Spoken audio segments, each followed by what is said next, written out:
Yes, Fadi TV jimbaniza kade kano mwasize mutiyambani mutiyambani updates zinavali buli kade bisanga na kusaba subscribing atompete video no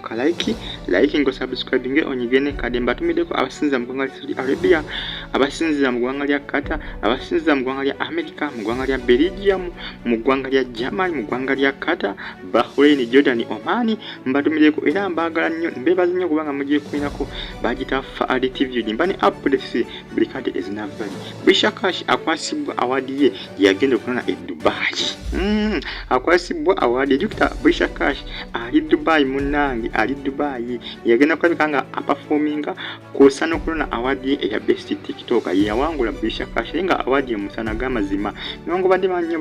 bavanga bamwatakinga abawakanyanga bagamba nti Brisher Kash abadde ateekeddwa okufuna awadi eyo ebadde ina nnyini waayo abadde ateekeddwa okugifuna naye nga nsindaba awadi bambi ekasana akana kawala kano ka Brisher Kash era essaawa zino bambi kali mu ssanyu eritagambika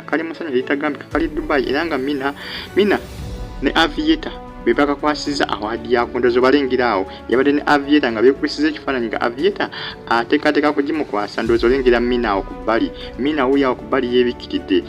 Dubai ugambe kyabadde kya tabu nnyo Brisher Kash awadi ye yagifunye twali kyamwenyeseza kyonna okufuna awadi ye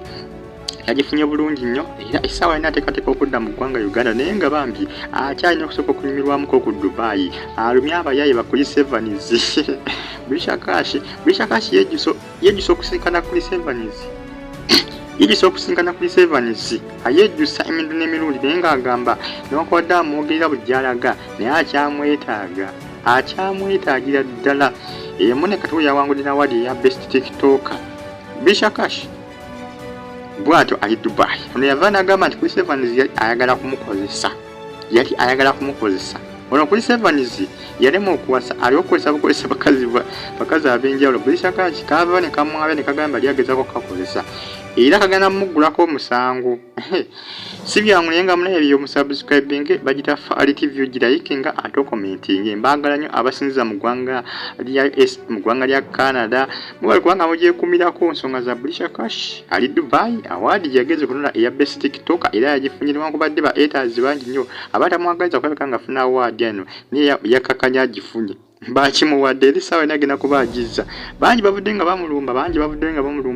bamulangira obunaku ne bamulangira nti ewaabwe nnyina talina kyayambala bangi bavudde nga bamulumba olwaka awadi kano aka best TikToker naye ng'ate bo kabalemye okuwangula mukazi wattu yalwanyyo n'akawangula era nga kamusaana era nga bakamakwasizza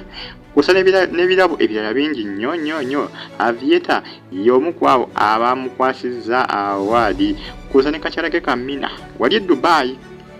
naye Abannayuganda bangi nnyo babaddewo ku kabaga ako akokumukwasa awadi ya best TikToker Brisher Kash kaana kamanyi nnyo TikTok ndozolengerawo awadi yabadde agikutte kaana kamanyi nnyo TikTok ka Brisher Kash nnyo era kagisobola era nokawa awadi nze gamazima ndaba ekasaanira ddala ka Brisher Kash ba TikTokers bangi nnyo beyawangula ba Asha Kama ba Fibi 971 bangi ba Athakaima bangi beyawangula naye nga bambi awadi ye musana wankwadde ne Athakaima naye si mwangu naye wa tabu naye ate Brisher Kash bambi awadi ekasaana emusaana bayakipopi bonna yabawangudde bangi bavudde nga bagamba nti Brisher Kash awadi temusaana naye gamazima awadi emusaana bwino ogenze ku TikTok account ya Brisher Kash n'ogitegeeza bulungi nnyo bambi omulimu gwe si mubi TikTok video ze simbi era baba bamuwadde awadi nze ndaba ebeemusaana era abagigwana ndakusaba subscribing ate sigale nga ogifollowing bagita Fadi TV girayikinga commenting ate sharing Brisher Kash Dubai awadi bagimukwasiza Mina ne Aviator bagimukwasiza byebisaawa nagenda kubadda mu ggwanga Uganda musubscribing mubere bulungi mwera